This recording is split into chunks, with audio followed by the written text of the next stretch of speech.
Youngsters जो हैं ये डिसाइड नहीं कर पा रहे हैं कि किस दिशा में अब अपनी जिंदगी ले जाएं।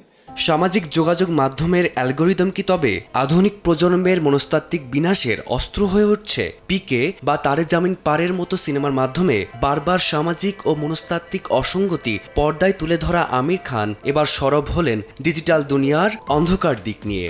ये बाहर से आया है लेकिन हम सबको इफेक्ट करने वाला है और हम समझ नहीं पा रहे हैं पूरी तरह से कि ये हमको कैसे इफेक्ट करेगा। সম্প্রতি মুম্বাইয়ে লোকমত মহারাষ্ট্রিয়ান অব দ্য ইয়ার অনুষ্ঠানে মহারাষ্ট্রের মুখ্যমন্ত্রী দেবেন্দ্র ফড়নবিশের উপস্থিতিতেই অভিনেতা স্পষ্ট করলেন যে ডিজিটালাইজেশনের যুগে তথ্যের অবাধ প্রবাহ শিশুদের মগজ ধোলাই ও মন মানসিকতা দূষিত হওয়ার অন্যতম প্রধান কারণ হয়ে দাঁড়িয়েছে।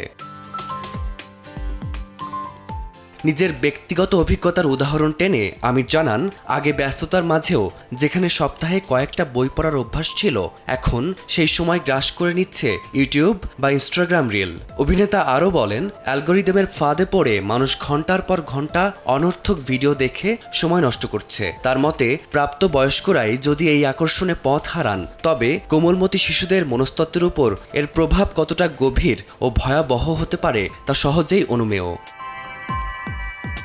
বিশ্বের বিভিন্ন দেশ ইতোমধ্যেই শিশুদের জন্য সোশ্যাল মিডিয়া ব্যবহারের বয়সসীমা বা সীমারেখা টেনেছে, আর এই উদ্যোগকে সাধুবাদ জানিয়েছেন আমির খান। তার ভাষ্যমতে, দুর্নীতি মানে কেবল অর্থের লেনদেন নয়, বরং মন মানসিকতারও যে অবক্ষয় ঘটছে সেটি বড় আশঙ্কার বিষয়। শিশুদের মনে অপরাধমূলক প্রবণতা বা অস্থিরতা তৈরি হওয়ার নেপথ্যে এই অনিয়ন্ত্রিত ডিজিটাল জীবনযাত্রাকে দায়ী করে তিনি এপস্টেইন ফাইলসের মতো স্পর্শকাতর প্রসঙ্গের উদাহরণও টেনে আনেন।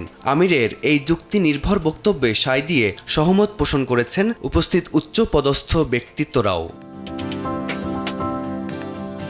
কেবল সোশ্যাল মিডিয়ার বিরোধিতা নয়, বরং আগামী সুস্থ সমাজ গঠনের পথে শিশুদের মানসিক স্বাস্থ্য রক্ষায় এক জোরালো সতর্কতা দিয়েছেন আমির খান, এমনটি মনে করছেন ভক্ত সমালোচকেরা। ফারদিন মাঝার, সময় সংবাদ।